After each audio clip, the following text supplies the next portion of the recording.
Conoce Ocean Medic, ganador del premio al estar más creativo y disruptivo durante la tercera edición de Medical Expo. Ocean Medic es una empresa dedicada a la distribución de equipo de imagenología y radiología.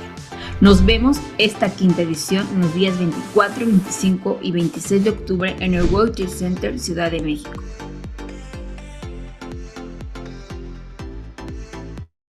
En Medical Expo, la Feria Nacional de Dispositivos Médicos, queremos hacerte parte de nuestra comunidad de webinarios. Capacítate con nosotros a través del selecto programa que cada viernes traemos para ti. Estamos comprometidos con la industria de la salud. Queremos impulsar tu desarrollo profesional con los temas más relevantes y con la participación de los mejores especialistas en las diferentes áreas del sector, que nos comparten su conocimiento. Trabajamos día a día para brindarte un desarrollo constante. Síguenos y forma parte de nuestra gran comunidad.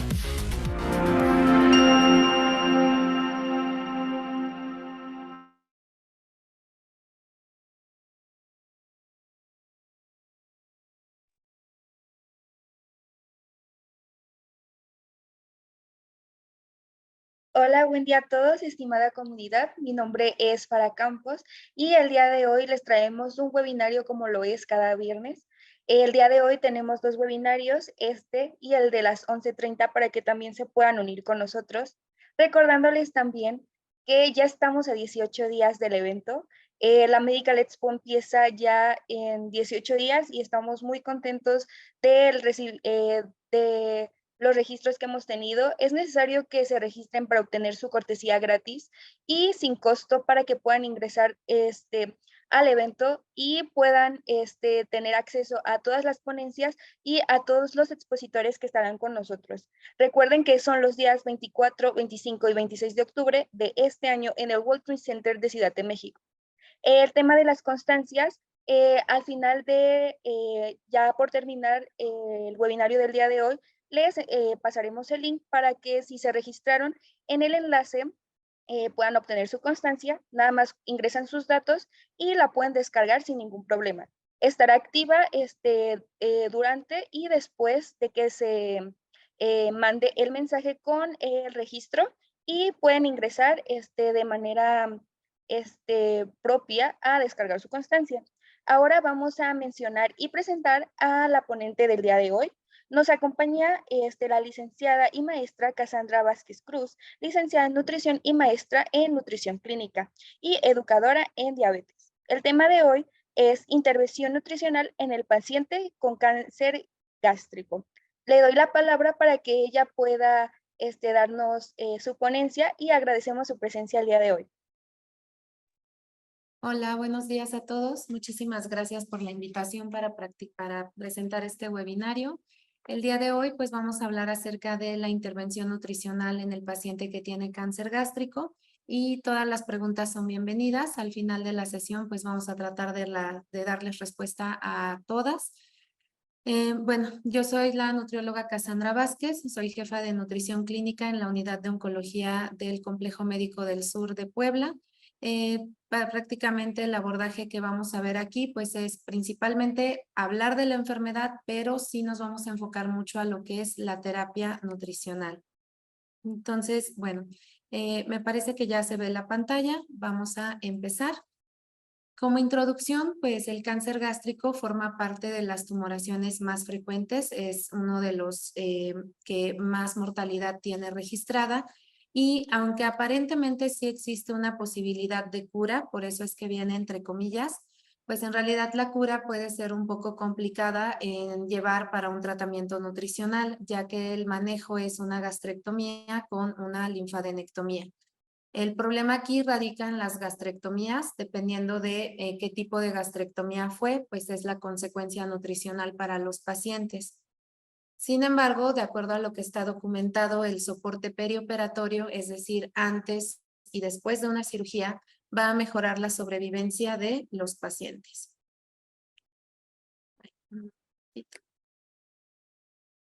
Ok. Perdón, se me anda avanzando. Entonces, bueno, cuando un paciente también ha tenido el diagnóstico de que ya se trata de un tumor irresecable, de un tumor que se encuentra localmente avanzado o que es un tumor metastásico, pues en muchas ocasiones estos pacientes son candidatos a ingreso a cuidados paliativos, que eso también pues representa otro tipo de terapia nutricional para el abordaje de estos pacientes. Dentro de las causas del cáncer gástrico nos podemos encontrar con una dieta alta en sodio, una dieta alta en nitritos, el tabaquismo, el consumo de alcohol, el índice de masa corporal elevado, pero también dentro de las causas más frecuentes pues se va a destacar la enfermedad por reflujo gastroesofágico y la presencia de gastritis, sobre todo relacionada a Helicobacter pylori, cuando se ha dejado sin tratamiento. Dentro de lo que nosotros conocemos como dieta alta en sodio, pues estamos hablando de que se está cubriendo más de la ingesta diaria recomendada y pues para la población mexicana, de acuerdo con estudios que se han hecho, se han encontrado datos donde nuestro consumo promedio de sodio es de 8 gramos al día. En sí, de acuerdo con otros estudios, se manifiesta que a partir de 5 a 6 gramos por día incrementa tu riesgo a cáncer gástrico. Por tal motivo, pues es que una de las intervenciones que casi siempre señalamos, pues es reducir el sodio de las dietas. En el caso del índice de masa corporal elevado, que sería un paciente que tiene obesidad, recordemos que también la obesidad favorece la inflamación, favorece que se tengan algunos síntomas como el reflujo y esto pues también favorece en sí al cáncer gástrico. Dentro de lo primero que tenemos que saber para toda la atención de una tumoración, pues es qué clasificación tiene. Existen pues varias maneras de poder determinar la clasificación, pero una de las más comunes pues es esta que se conoce como TNM, donde la letra T significa el tamaño del tumor, la letra N pues hace referencia a la cantidad de nódulos linfáticos que se están viendo afectados y la M pues determina si existe o no metástasis.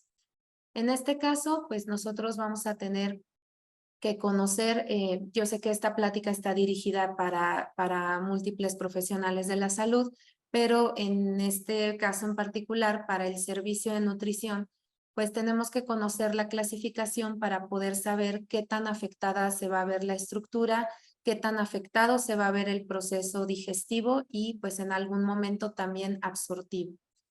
Dentro de las siguientes imágenes que voy a presentar, pues vienen algunas etapas que se conocen como etapa 1, etapa 2, etapa 3 y del lado derecho superior van a encontrar ustedes qué significan. Entonces, la etapa 0, pues quiere decir que es una tumoración que no se ha expandido más allá de la capa del estómago. Etapa 1A quiere decir pues que ya está invadiendo únicamente la capa interna del estómago. Etapa 1B quiere decir que ya se encuentran afectados también algunos nódulos. Etapa 2 quiere decir que ya tenemos afectados hasta 15 nódulos y que también esto ya está en contacto pues con la capa muscular del estómago. Etapa 3A de 7 a 15 nódulos linfáticos y que ya está atravesando el tumor hacia la capa serosa. Etapa 3B, que ya también pues está mucho más avanzado el tumor hacia la capa más externa del estómago. Y la etapa 4, pues quiere decir que ya puede haber algunas otras tumoraciones presentes en otros órganos, como puede ser el hígado, como pueden ser los pulmones, puede ser cerebro o puede ser hueso. En realidad, pues los sitios de metástasis se tienen que evaluar por otras pruebas. Por lo general, en todas las consultas de oncología siempre se trata de documentar qué etapa clínica es tu paciente para que se puedan determinar las acciones. También está esta clasificación que es la clasificación de Borman, donde se identifica qué tipo de tumor es, si es un tumor de tipo polipoide, si es un tumor ulcerado, si es un tumor que ya está infiltrado. Pero ¿para qué queremos saber nosotros la clasificación? Porque muchas veces la clasificación nos va a determinar tanto los tratamientos como la posibilidad de sobrevivencia. Entonces, en estas dos imágenes que ustedes están viendo en pantalla, van a tener pues ya una clasificación más específica de las capas del estómago, mucosa, submucosa, la capa muscular y la capa serosa, y cómo se van viendo afectadas de acuerdo con el estadio del tumor. Y del lado derecho, pues es un infográfico que nos determina la posibilidad de sobrevivencia que tienen los pacientes dependiendo de la etapa donde hayan sido diagnosticados. Entonces, bueno, prácticamente estamos hablando de que el paciente que tiene mejor resultado, pues es un paciente que es detectado en la etapa 1, mientras que el paciente que está en una etapa 4 tiene una sobrevivencia menor a 1 año. Todo esto pues depende de los tratamientos que vaya a recibir el paciente, pero más allá de eso también depende del estado nutricional que tenga la persona. Cuando un paciente pues ya está en un estado de caquexia, ya está desnutrido, estamos hablando de que ya no va a haber una posibilidad 100% de mejora o de recuperación nutricional.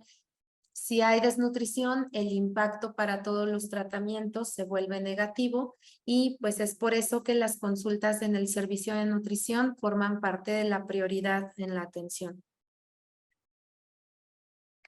Okay. Dentro de las manifestaciones clínicas que vamos a tener para un paciente que es diagnosticado con cáncer gástrico, son las que ustedes ven en pantalla, pero mientras yo las voy mencionando, la verdad es que me gustaría que poco a poco fueran ustedes pensando en cómo todos estos síntomas están al mismo tiempo y eso es lo que ocasiona que los pacientes dejen de comer. El problema del cáncer gástrico es que, acorde con el tamaño del tumor, puede haber una obstrucción en el paso de la comida y por lo tanto, cada vez la capacidad que tiene el paciente de consumir alimentos es menor. Otro problema que nos llegamos a encontrar con las manifestaciones clínicas, o bueno, yo les diría 2 problemas. El primero, pues es que aparecen hasta etapas ya avanzadas de la enfermedad. Y el segundo es que algunos de estos síntomas los llegamos nosotros como a experimentar de manera cotidiana y no siempre los vas a relacionar con que haya una presencia de un tumor. Entonces, bueno, puede ser que nuestro paciente presente anemia. Esto es porque algunos tumores gástricos pues también son tumores que están sangrando y como parte de la misma enfermedad, recordemos que el cáncer de por sí tiene ciertos factores inductores de anemia. Hay dispepsia, que es esta sensación de incomodidad o como de intolerancia gástrica. Hay saciedad precoz por obvias razones. Está el tumor dentro del estómago ocupando espacio y no permite que llegue toda la comida. Entonces el paciente con ingestas muy pequeñitas se siente lleno. Hay náusea precisamente porque el estómago está lleno. Y entonces es mucho más fácil que lo que llamamos residuo gástrico pues esté todavía, digamos que en niveles altos y el paciente todo el tiempo tenga la sensación de que quiere vomitar. Por el mismo cáncer se presenta anorexia, que es la falta de apetito, no como un trastorno de conducta alimentaria, sino la falta de apetito de nuestros pacientes. Puede haber hematemesis, hay disfagia y pues muchos de los pacientes esta es una de las incomodidades que más refieren. Hay dolor abdominal persistente precisamente porque el estómago se siente bastante lleno y todos estos síntomas nos van a dar como resultado la pérdida de peso involuntaria. Esta pérdida de peso muchas veces está enmascarada. ¿Por qué motivo? Porque puede ser que el paciente tenía obesidad y entonces este paciente que tenía obesidad, digamos que pesaba 80 kilos, tiene cáncer gástrico y ahora pesa 60 y muchas veces no identifican el riesgo de la pérdida, incluso lo ponen como algo positivo. Entonces, sí, en algunos casos donde había obesidad antes y hay una pérdida de peso severa, no siempre está documentado porque el paciente lo identifica como algo, entre comillas, bueno.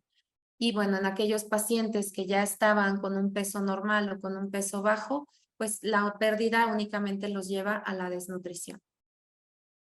Dentro del tratamiento para el cáncer gástrico, pues es la cirugía, que es lo que les mencionaba, que entre comillas es lo que se refiere como una cura del cáncer gástrico. Sin embargo, aunque resuelve una parte del problema, también genera otros problemas, sobre todo de índole nutricional. La cirugía, para que pueda ser endoscópica, pues tiene que ser en etapas tempranas. Cuando no es así, pues es una cirugía abierta. y solamente en etapas tempranas del cáncer, pues se logra en algunos artículos manejar una sobrevivencia a 5 años. Esto pues también viene determinado por el estado nutricional de los pacientes. Como lo vuelvo a mencionar, entre más desnutrido esté un paciente, pues menor es su posibilidad de sobrevivencia. Entonces, bueno, pues estos que están ustedes viendo en pantalla son algunas de las opciones quirúrgicas porque depende dónde esté localizado el tumor para que se pueda hacer pues la cirugía. Entonces hay gastrectomías en cuña, hay gastrectomías centrales, hay gastrectomías proximales, distales, subtotales, pero también vamos a tener las gastrectomías totales. Obviamente, el peor de nuestros escenarios es un paciente que sí tuvo la gastrectomía total, porque eso va a implicar más retos nutricionales que voy a comentar más adelante. Ahora, dentro de este mismo tratamiento, pues se tiene que hacer la resección de algunos nódulos, como lo vemos en la imagen de la izquierda, y hay reconexiones intestinales, es decir, dependiendo de cuánto fue lo que se quitó de estómago, pues se vuelven a unir los órganos remanentes. Esto, por dar un ejemplo, si al paciente le quitaron todo el estómago, pues lo que se va a unir es el esófago con el yeyuno y a eso le llamamos esófago yeyuno anastomosis. Pero también puede haber otro tipo de terminales de la cirugía, como las que ustedes están viendo en pantalla, donde depende qué es lo que se haya quedado de remanente, es la nueva conexión intestinal. Algunos pacientes pues tienen un avance de la parte gástrica que se vuelve a conectar hasta el yeyuno, por ejemplo, y eso significa que nos estamos saltando superficies de absorción de diferentes nutrimentos. Entonces, prácticamente lo que nosotros queremos pues es que nuestros pacientes sean evaluados desde antes para determinar cuáles van a ser las consecuencias quirúrgicas y que un servicio de nutrición clínica pues pueda dar un tratamiento desde antes. Otros tratamientos que se llegan a ofrecer para los pacientes oncológicos pues son los tratamientos como quimioterapias o radioterapias. Existen dos tipos de quimioterapias, las neoadyuvantes, las adyuvantes, hay también quimioterapias concomitantes y algunos de los medicamentos que están ustedes viendo en pantalla son de los que se llegan a prescribir para el tratamiento. Yo nada más les quiero comentar que esta parte pues la determina el oncólogo, pero para los que son nutriólogos y estén viendo esta transmisión, lo que tienes que revisar pues son los efectos secundarios de las quimioterapias y los posibles efectos de toxicidad que puedan llegar a presentarse. Un paciente que tiene caquexia, y más adelante les voy a decir cómo diagnosticar la caquexia, es un paciente que tiene más efectos secundarios, es un paciente que tiene mayor dificultad para tolerar tratamientos, es un paciente que presenta más síntomas, como más adelante lo explicaré, y por eso el estado nutricional es vital para pues el inicio de cualquier tratamiento oncológico. También se sabe que las terapias combinadas tienen mejores resultados, es decir, terapias concomitantes, quimio y radio, probablemente van a tener un resultado más efectivo para tu paciente que permita que puedan tener una cirugía pues también de mejores resultados. Entonces, llegando como a este parteaguas, pues lo primero que nos tenemos que preguntar es qué necesita el paciente. Nosotros como profesionales pues siempre tenemos que plantear qué necesita y qué quiere el paciente, porque cuando hablamos de cáncer, habrá algunos pacientes que ya se encuentren en la parte más avanzada de la enfermedad que ya no quieren recibir un tratamiento curativo, pero quieren mejorar los síntomas actuales. Entonces, siempre preguntarnos en estos momentos qué es lo que más va a beneficiar al paciente y sobre todo tomando en cuenta la parte de la calidad de vida. Para esto, pues nosotros como especialistas en nutrición hacemos algo que se llama proceso de atención nutricia. Este proceso pues nos va como encaminando a saber qué tengo que hacer y cómo tengo que evaluar a mi paciente. Para esta primera parte de los tratamientos nutricionales, yo siempre les pongo esta frase que es del doctor Stanley Dudrick, que dice que el objetivo final de la nutrición es proporcionar una nutrición óptima a todos los pacientes en todas las condiciones, en todo momento. ¿Qué quiere decir? Que pese a todas las situaciones clínicas que nosotros nos podamos imaginar, probablemente siempre vas a tener una alternativa para poder alimentar a tu paciente, siempre vas a poder encontrar algo que ofrecer. Y en el caso de nutrición, pues se maneja la vía oral, se maneja la nutrición enteral o la nutrición parenteral. Entonces, cada una de estas terapias va a lograr tratar de beneficiar al paciente, pero es labor del servicio de nutrición identificar cuál es el momento idóneo para cada una de estas terapias. Bueno, el paso previo que tenemos que hacer para nuestra valoración nutricional, pues es primero que nada determinar cuál es la situación actual del paciente, cómo está su riesgo nutricional. Esto lo hacemos a través de tamizajes, así los conocemos como tamizajes nutricionales. Dentro de los más resaltados vamos a tener lo que es el índice de pronóstico nutricional, que se conoce como PNI.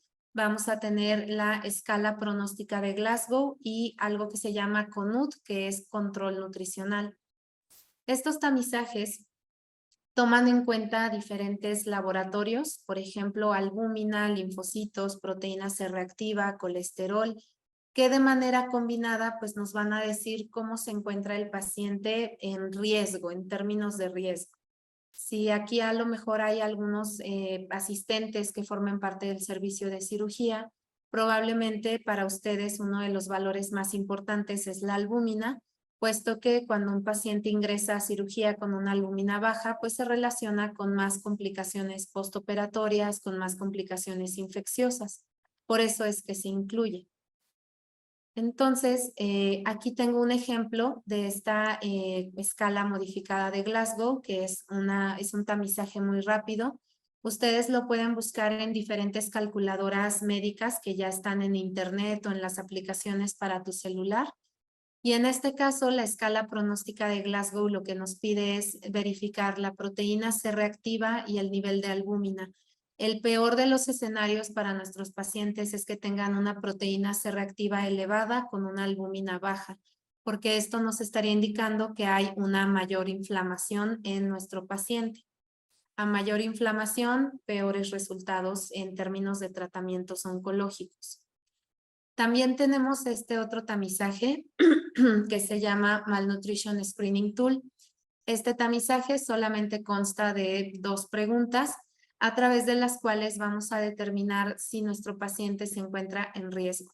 La primera pregunta es, decirle al paciente si ha tenido una pérdida de peso reciente sin intentarlo y que haya sido en los últimos 6 meses. Si el paciente no sabe si ha perdido peso, tú le puedes preguntar, bueno, ¿has notado si la ropa te queda más holgada? Y a partir de ahí obtienes una respuesta. Si la respuesta es positiva, entonces ahora tenemos que preguntar cuánto peso ha perdido ese paciente. Si ha perdido 0.5 a 5 kilos, más de 5 a 10 kilos, de 10 a 15 kilos o más de 15 kilos. Dependiendo de lo que el paciente te conteste, eso va a otorgar un puntaje y a partir de eso, pues vas sumando. La segunda pregunta nos dice si el paciente ha comido menos debido a que tiene disminución del apetito y pues la respuesta es que sí o que no.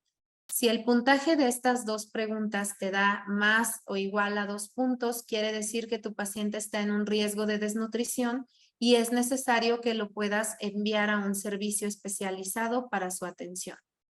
Ya que llega el paciente a nuestro servicio de nutrición, pues empezamos con la evaluación del estado nutricio, partiendo desde los antecedentes relacionados con la alimentación y con la nutrición, es decir, revisamos cuántas veces al día come el paciente, hacemos el famoso recordatorio de 24 horas para determinar el consumo calórico, evaluamos también cómo se siente con respecto al consumo de alimentos.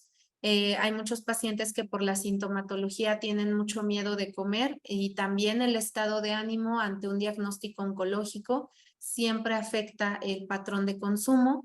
Se revisa cuánto toma de agua el paciente, cuánto hace de actividad física, porque esto es algo que siempre les menciono en todas las pláticas. El paciente con cáncer sí tiene que hacer ejercicio, obviamente establecido por un especialista y a sus posibilidades.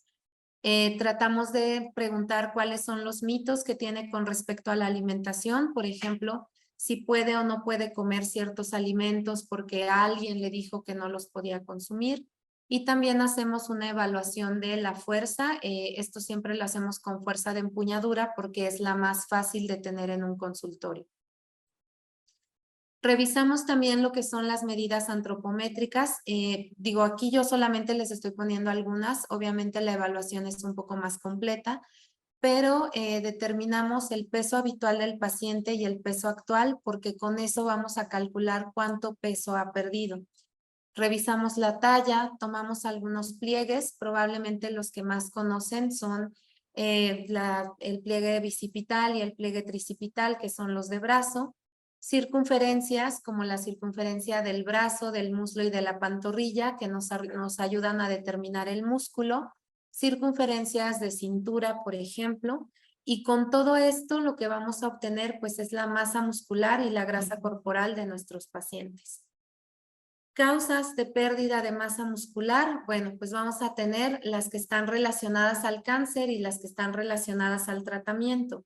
Dentro de las que están relacionadas al cáncer, un paciente que tiene cáncer, como ya lo mencioné, tiene anorexia, tiene esta pérdida del apetito que hace que no cubra sus requerimientos de proteína, pero también dentro de las secreciones que tiene el tumor, pues hay citoquinas proinflamatorias que disminuyen la síntesis proteica, es decir, el paciente no puede promover la formación de masa muscular, al contrario, aumenta la degradación de proteínas y por eso el paciente se deteriora más rápido. Ahora, en las causas relacionadas a los tratamientos, ¿qué es lo que vamos a tener? Pues la quimioterapia puede inducir esa misma pérdida del apetito, puede inducir náusea, puede inducir vómito. La cirugía favorece el proceso inflamatorio, también favorece la anorexia y el paciente pues se queda en reposo, no se mueve, pierde todavía más músculo. Y aunque hay algunos medicamentos que sí pudieran ayudar a los pacientes, la realidad es que es como si estuviéramos contrarreloj. Es normal, bueno, es esperado más bien de que el paciente pierda masa muscular, pero tu labor pues es tratar de prevenir que se pierda esa masa muscular de manera acelerada. Entonces, esto también nos va a permitir a nosotros identificar de manera correcta si el paciente tiene sarcopenia o si el paciente tiene caquexia. Son dos términos que ahorita voy a tratar como de explicar y de abordar para entender cómo afecta esto la terapia nutricional. Entonces, el paciente que pierde músculo, que pierde fuerza, pues puede tener ambas. La diferencia está en lo que es el porcentaje de grasa. Cuando el paciente tiene una grasa normal o incluso un poquito elevada, también puede tener sarcopenia. Pero si su masa grasa también está disminuida, pues esto ya lo relacionamos con caquexia. Continuando con la evaluación del estado nutricio, pues tenemos que revisar todos los perfiles que tiene nuestro paciente, perfiles renales, endocrinos, metabólicos, inflamatorios, el resultado de las endoscopías y de las biopsias para poder conocer cuál es la situación actual en términos de inflamación. Se hace también una exploración física orientada al estado nutricional de los pacientes y estos son algunos de los síntomas que pueden llegar a presentarse. A todos estos síntomas se les conoce así como síntomas de impacto nutricional y el paciente puede tener dolor, puede tener ansiedad, puede tener sequedad de boca o la falta de producción de saliva, la pérdida de apetito que ya mencionamos, puede tener cambios en la percepción del sabor y en la percepción del olor de los alimentos, puede tener mucositis. Entonces, todos estos síntomas se les conoce así como síntomas de impacto nutricional porque afectan directamente el estado de nutrición del paciente. ¿Qué es lo que hay que preguntar? ¿Cuánto tiempo lleva con los síntomas? ¿Hay algo que haga estos síntomas más intensos o hay algo que calme estos síntomas para que podamos adaptar la terapia nutricional? Todo esto nos va a permitir diagnosticar si el paciente tiene desnutrición o no. Para poder diagnosticar la desnutrición, actualmente se utilizan los conocidos como criterios GLIM, que es, significa Global Leadership Initiative on Malnutrition, y son todos los criterios que un consenso de expertos determinó que eran necesarios para poder diagnosticar la desnutrición. Aquí vamos a tener dos tipos de criterios, los fenotípicos y los etiológicos. El paciente requiere cubrir por lo menos un criterio fenotípico y un etiológico para determinar que está desnutrido. Entonces, dentro de los criterios fenotípicos que vamos a tener, la pérdida de peso involuntaria, que se tiene que cuantificar, el índice de masa corporal bajo y la reducción de la masa muscular, pero necesito que esa masa muscular sea evaluada por técnicas de composición corporal válidas. Mientras que para lo que es el criterio etiológico son dos. Uno es una baja ingesta o asimilación de los nutrimentos y el segundo es una carga inflamatoria deficiente.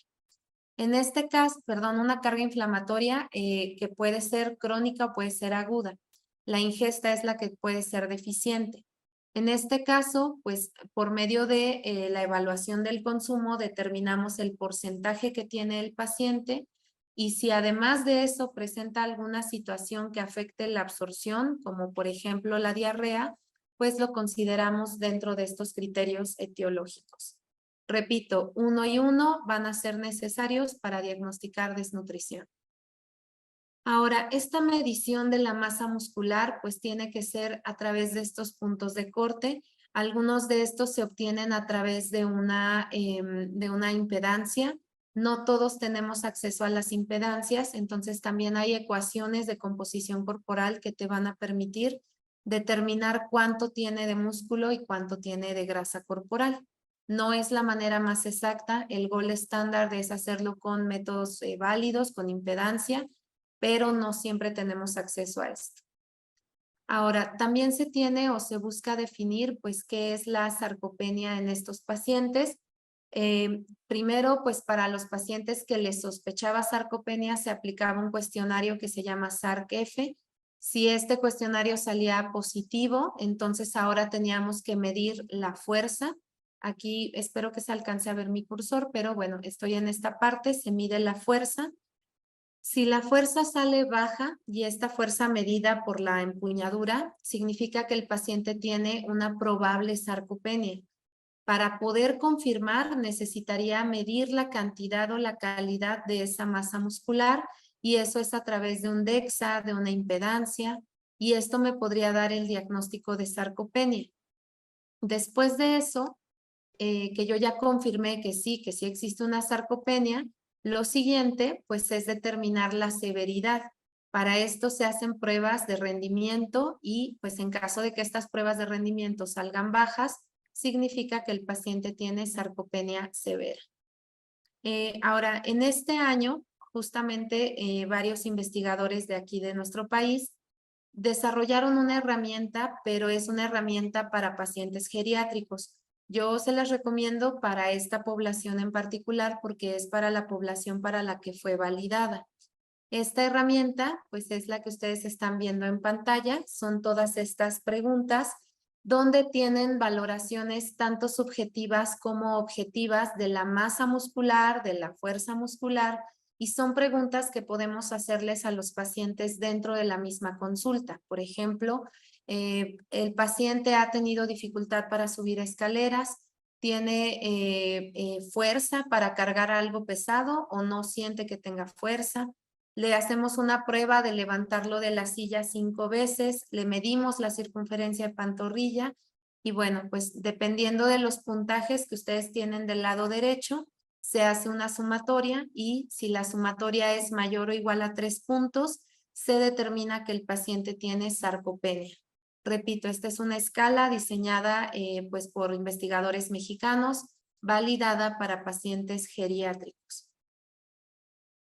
Hace ratito mencionaba yo lo que es la caquexia. Bueno, la caquexia es un síndrome que se conoce así como caquexia neoplásica y está caracterizado por la pérdida de masa muscular que puede venir acompañada de la pérdida de masa grasa.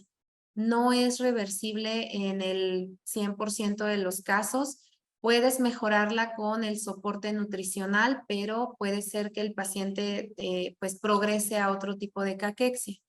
La vamos a dividir en tres, lo que se conoce como precaquexia, caquexia neoplásica y caquexia refractaria. Prácticamente una precaquexia pues es el estado inicial y es cuando el paciente tiene pérdida de peso pero es menor al 5%. Tenemos también la caquexia neoplásica como tal, cuando el paciente ya ha perdido más del 5% de su peso, pero que también se puede presentar a la par con sarcopenia. Y tenemos la caquexia refractaria, donde el paciente ya tiene una caquexia que no va a responder a ningún tratamiento y que incluso pues se espera que el paciente tenga menos de 3 meses de vida. ¿Para qué nos sirve esto? Si tu paciente está en precaquexia o caquexia, eso significa que le vas a dar pues la intervención nutricional lo más temprano posible. Si tiene caquexia refractaria, pues quiere decir que vas a tener que evaluar si va a haber un beneficio o no. Para poder determinar la caquexia de una pues, forma más sencilla, también está esta herramienta que se llama Caquexia Staging Score, y esto pues son también puntajes. Tienes que determinar cuánto peso ha perdido, tienes que hacer la prueba que se llama SARC-F, mides su escala de rendimiento de acuerdo con los puntajes de ECOG, determinas qué tanto ha sido la pérdida del apetito. Esta es muy subjetiva porque la va a calificar el paciente y puedes checar algunos valores de laboratorios como ustedes los ven en pantalla. Si tu paciente tiene de 0 a 2 puntos, no hay caquexia. Si tiene de 3 a 4 puntos, hay precaquexia. De 5 a 8 puntos hay caquexia y de 9 a 12 puntos, pues es una caquexia refractaria. De acuerdo con esto, pues un paciente que tiene pues todos estos malestares, que tiene más dolor, más depresión, más ansiedad, más fatiga, va a tener también más anorexia y esto disminuye su calidad de vida. Repito, aquí la anorexia la estamos viendo como pérdida de apetito y no como trastorno de conducta alimentaria. Y esto nos va a impactar en términos del daño nutricional porque cuando un paciente tiene varios tratamientos antineoplásicos puede tener síntomas de impacto nutricional que afecten la ingesta, la digestión y la absorción. Esto hace que su composición corporal cambie, es decir, que siga perdiendo más masa muscular, aumenta esto la toxicidad, hay otra vez más síntomas y se hace un círculo vicioso. Entonces, bueno, una vez que has hecho toda tu evaluación, has determinado qué tiene tu paciente, haces un diagnóstico nutricional que nosotros como nutriólogos conocemos como diagnóstico en formato PES. Simplemente es el problema, la etiología y los signos y síntomas. Y esto nos da paso para el tratamiento nutricional. Aquí nosotros pues tenemos que ver hacia dónde va el paciente. Es un paciente preoperatorio, entonces tengo que controlar síntomas y tratar de prevenir esa desnutrición. Es un paciente postoperatorio, tengo que recuperarlo de las probables deficiencias que ya tiene y pues también tratar de mantenerlo en peso. Si es un paciente que está en cuidados paliativos, entonces tengo que mejorar pues la calidad de vida, pero también la calidad de muerte. ¿Cuáles van a ser las recomendaciones? La guía ESPEN de oncología recomienda de 25 a 30 kilocalorías por kilo, mientras que la de cirugía recomienda 30. La guía ESPEN y ambas son de ESPEN, una de oncología y una de cirugía. En promedio les van a recomendar cubrir por lo menos 1.5 gramos de proteína por kilogramo de peso. ¿Qué intervenciones? Pues se han visto que son efectivas para tumoraciones gastrointestinales, sobre todo el consejo nutricional y el soporte nutricional, es decir, tiene que pasar el paciente a consulta, se adapta a la dieta, se usan suplementos, se dan algunos farmaconutrimentos como el omega 3, buscamos mantener lo que es el consumo de proteína y calorías y en caso de que no se pueda realizar, pues ya valoramos una nutrición enteral o parenteral. También hasta abajo del cuadrito viene que el paciente tiene que ir a rehabilitación o hacer sus ejercicios. ¿Qué es lo que se ha visto? Que si un paciente sí tiene suplementación desde antes de una cirugía, por ejemplo las gastrectomías, esto puede favorecer que no existan tantas complicaciones. Siempre pues va a ser mejor tratar de utilizar la nutrición enteral que parenteral y el uso de la nutrición enteral mejora algunos parámetros bioquímicos que ustedes están viendo en pantalla. La nutrición perioperatoria como tal mejora el sistema inmune de nuestros pacientes. De acuerdo con esta actualización de tratamiento de cáncer gástrico, pues nuestro objetivo de terapia es mejorar el estado nutricional y el metabolismo de los pacientes, reducir esta posibilidad de complicaciones postoperatorias, tratar de favorecer que el paciente pueda tener adherencia a todos sus tratamientos, mejorar su calidad de vida y por ende la sobrevivencia. Como ya mencioné, la desnutrición que presenta el paciente pues es resultado de la obstrucción. Debido a que hay una tumoración en el estómago, la ingesta calórica es insuficiente y debido a la presencia de diferentes marcadores de inflamación, pues tenemos pacientes que no tienen hambre, son pacientes que no tienen esta sensación de querer comer, hay pérdida de tanto músculo como grasa y pues de peso en general. Se recomienda entonces que si tú te estás dando cuenta que el paciente está desnutrido, que va a requerir más apoyo de tu parte, puedes utilizar una nutrición parenteral periférica o una nutrición parenteral total para tratar de garantizar que reciba ciertos nutrimentos, específicamente las proteínas. Y puedes complementar esa nutrición parenteral si es que el paciente todavía puede consumir algo por la vía oral, pudiera ser un suplemento. En caso de que no, necesitaríamos una nutrición enteral y esto también es muy variable. Si el tamaño del tumor permite el avance de una sonda, podría utilizarse una sonda como esta que se conoce como sonda WD o también se le conoce como sonda gástrica y yeyunal porque tiene una terminación en el estómago para aspirar todo el contenido y una terminación en yeyuno para poder seguir alimentando al paciente. Pero repito, eso dependerá de si el tumor permite el paso de una sonda o no. Dentro de la nutrición perioperatoria, pues nosotros tenemos que si el paciente tiene riesgo severo a desnutrición, hay que darle de comer de 10 a 14 días antes. Si se va a reoperar, hay que darle nutrición pues con suplementaciones por más de 6 semanas. Si quieres cambios significativos en la capacidad funcional, tienes que darle suplementos de 4 a 5 semanas antes. Y esta que se conoce como prehabilitación es la más importante de todas porque es cuando tú quieres tratar de mejorar la condición actual de tu paciente y es mínimo de 7 a 10 días antes de la cirugía. Dentro del manejo preoperatorio, y pues yo les diría tanto pre como postoperatorio, se recomienda la suplementación con arginina, con omega 3 y con nucleótidos, que son parte de las fórmulas inmunomoduladoras. Son por lo menos 5 días preoperatorio, pero lo ideal serían hasta 10 días. Se tiene que guiar por medio del protocolo ERAS, es decir, tratar de evitar los ayunos innecesarios y sobre todo trabajar en equipo para mejorar los síntomas de los pacientes. Dentro de la gastrectomía, como ya lo mencioné, pues hay gastrectomías parciales, totales. Se va a ver afectada la capacidad gástrica, la posibilidad de digestión de tu paciente y su capacidad de vaciamiento gástrico. De ser posible, pues hay que evitar la gastrectomía total, pero eso depende del cirujano que esté a cargo. Y entonces aquí vienen algunas recomendaciones. No voy a leer todas, solamente voy a mencionar algunas de manera rápida. Si es un paciente cuya capacidad gástrica ahora se ha reducido, pues tenemos que volver a enseñarle a comer en cantidades pequeñas. Tenemos que usar productos que sean altos en calorías y altos en proteínas, pero con volúmenes pequeños. Tenemos que tratar de corregir en caso de que el paciente tenga diarrea debido a la baja tolerancia. También evitar que el paciente consuma bebidas carbonatadas que lo hagan sentir muy lleno, evitar que siga con alcoholismo o con tabaquismo y bueno, pues prácticamente sería individualizar la dieta. En este caso, algo que funciona mucho es empezar a enseñarle a los pacientes a medir las porciones. Casi siempre manejamos medias tazas o unas tazas. Evitar el consumo de alimentos con fibra excesiva porque eso únicamente los va a hacer sentir llenos y sobre todo explicarles que es un proceso de adaptación.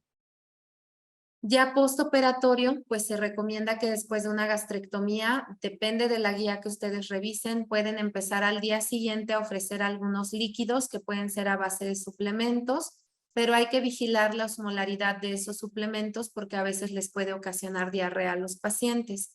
Hay que evitar que los pacientes tengan hiperglucemias porque la hiperglucemia es sinónimo de complicaciones, pero también hay que favorecer que empiece a recibir pues los nutrimentos que le corresponden porque tiene riesgo de hacer hipoglucemias y si el alimento es inadecuado puede tener síndrome de dumping. En estos dos códigos QR ustedes van a encontrar material de apoyo. Está uno de los tamizajes que más se utiliza para la valoración de pacientes con cáncer, que es la valoración global subjetiva generada por el paciente. Y también en la parte de abajo ustedes van a encontrar un libro que es para pacientes. Lo pueden adaptar a su población, que es para pacientes que han sido sometidos a la gastrectomía y algunas recomendaciones de adaptación. Como conclusiones, pues es necesario identificar la etapa clínica del cáncer donde se encuentra el paciente y determinar pues cómo lo podemos apoyar por parte del servicio de nutrición. Hay que ser muy claro con los pacientes con respecto a las metas, porque no siempre vas a poder prometer que van a subir de peso o que se van a recuperar. Algunos pacientes incluso pueden seguirse desnutriendo. Si ya no puedes mejorar la calidad de vida del paciente por sus condiciones actuales, entonces hay que empezar a mejorar la calidad de muerte y hay que tratar de continuar con el trabajo multidisciplinario. Les agradezco mucho la atención a este webinario y pues en este momento quedo abierta para las dudas que pudieran surgir. Muchas gracias. Muchas gracias, maestra Cassandra. Estamos muy agradecidos por su presencia el día de hoy. Vamos a pasar a la sesión de preguntas y respuestas por parte de nuestro público. Tenemos una pregunta que es como un caso y dice, hace 4 años tuve una intervención de Whipple por un tumor endocrino del páncreas, el cual se me quitó la cabeza de este. A partir de esto he perdido peso y disminuido el apetito, y esto me ha ocasionado una anemia, bajos glóbulos rojos, blancos y plaquetas. ¿Cuál debe ser mi alimentación? Bueno, por lo general es un poquito difícil responder preguntas tan personalizadas porque el tipo de alimentación pues dependería pues de tu composición corporal y de los síntomas que tengas en este momento. Creo que la recomendación más segura que yo te puedo ofrecer pues es intentar alimentos que estén entre comillas sobrecocidos porque casi siempre son los que más vamos a tolerar y buscar la manera de encontrar una suplementación con proteínas. Casi siempre para pacientes que tienen tumoraciones de tipo gastrointestinal, no se logra la tolerancia a las proteínas nuevamente, al pollo, la res, el cerdo, casi no los pueden ustedes consumir, pero sería buscar una suplementación de una proteína en polvo que te sea fácil para ti y tratar de evitar que pierdas el peso. Esto es adaptando pues mediante las necesidades que tú tienes. Te repito, creo que lo más sencillo que podría decirte en estos momentos pues sería número 1, que los alimentos fueran de fácil digestión, todo cocido. A veces entre más cocido esté el alimento es más fácil que lo puedas digerir y tratar de buscar la asesoría de un nutriólogo que te pueda determinar si eres candidata para una suplementación con proteína en polvo. Muy bien, pasamos a la siguiente pregunta. Dice, ¿la administración de multivitamínicos en estos pacientes están contraindicados, mito o realidad? Suele ser un mito porque la mayoría de los pacientes que tiene cáncer tiene deficiencias nutricionales.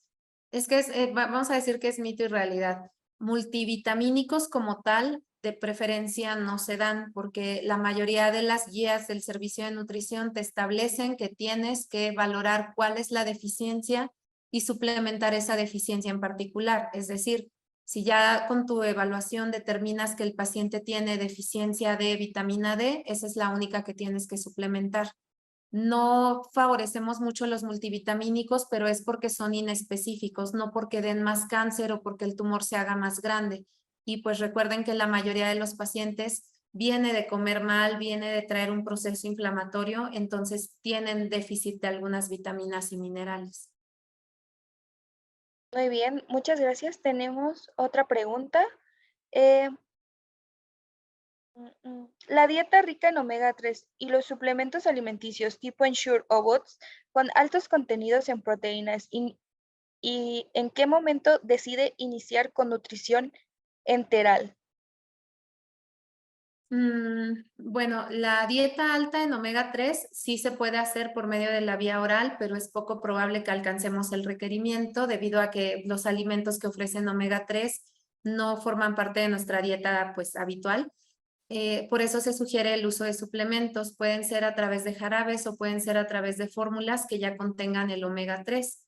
Sí se sugiere utilizarlas en aquellos pacientes que ya tienen anorexia porque el omega 3 favorece la recuperación del apetito.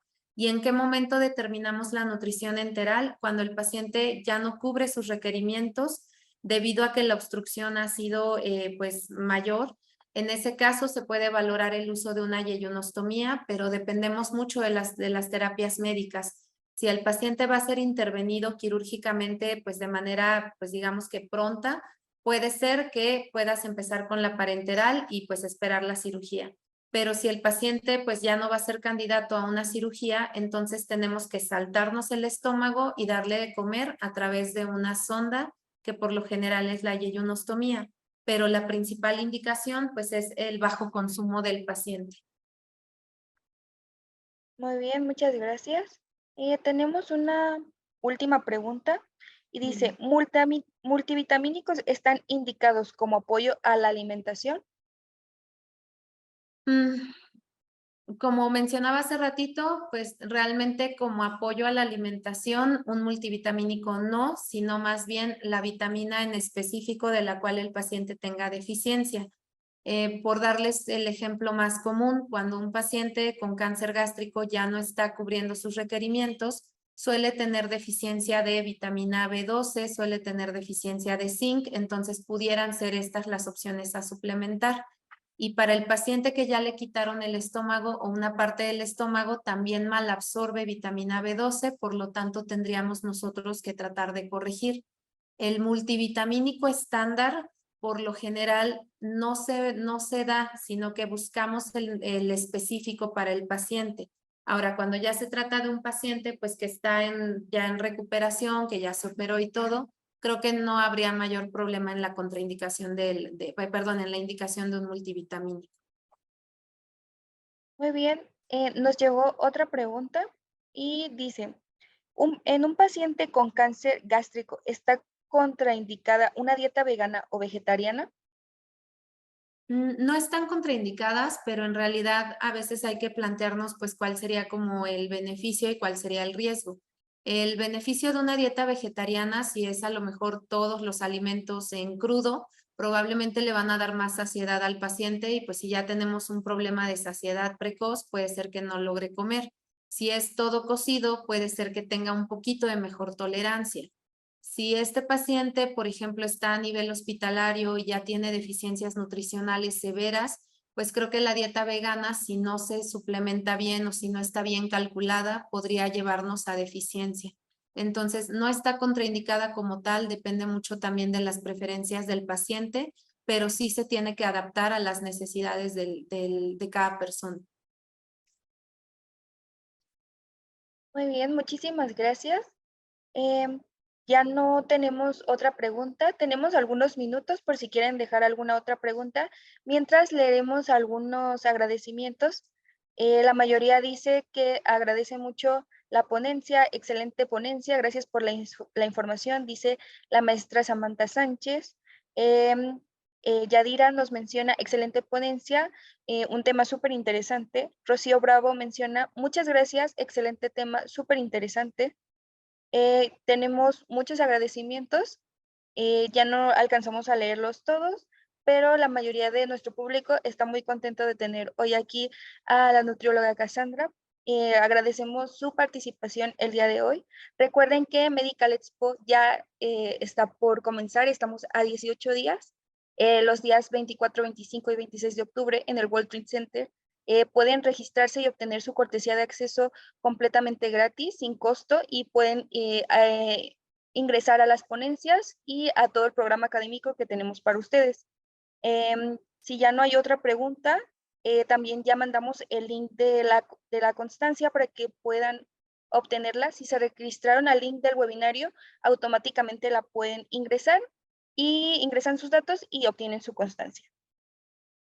Creo que ya no tenemos ninguna otra pregunta.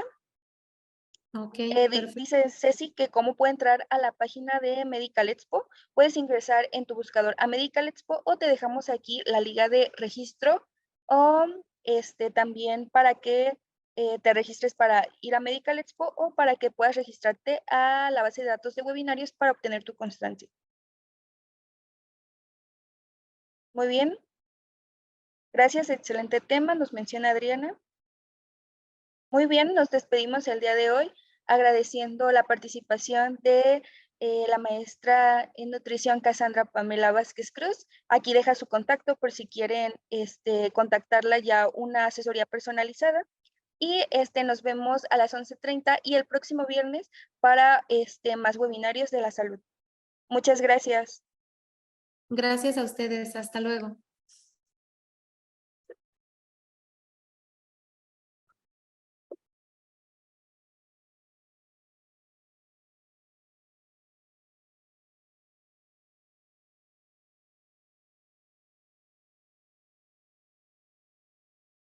Conoce Ocean Medic, ganador del premio al estar más creativo y disruptivo durante la tercera edición de Medical Expo. Ocean Medic es una empresa dedicada a la distribución de equipo de imagenología y radiología.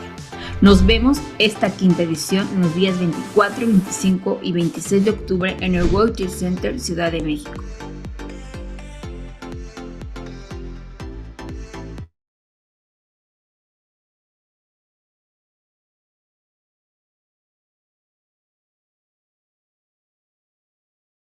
En Medical Expo, la Feria Nacional de Dispositivos Médicos, queremos hacerte parte de nuestra comunidad de webinarios. Capacítate con nosotros a través del selecto programa que cada viernes traemos para ti. Estamos comprometidos con la industria de la salud. Queremos impulsar tu desarrollo profesional con los temas más relevantes y con la participación de los mejores especialistas en las diferentes áreas del sector, que nos comparten su conocimiento. Trabajamos día a día para brindarte un desarrollo constante. Síguenos y forma parte de nuestra gran comunidad.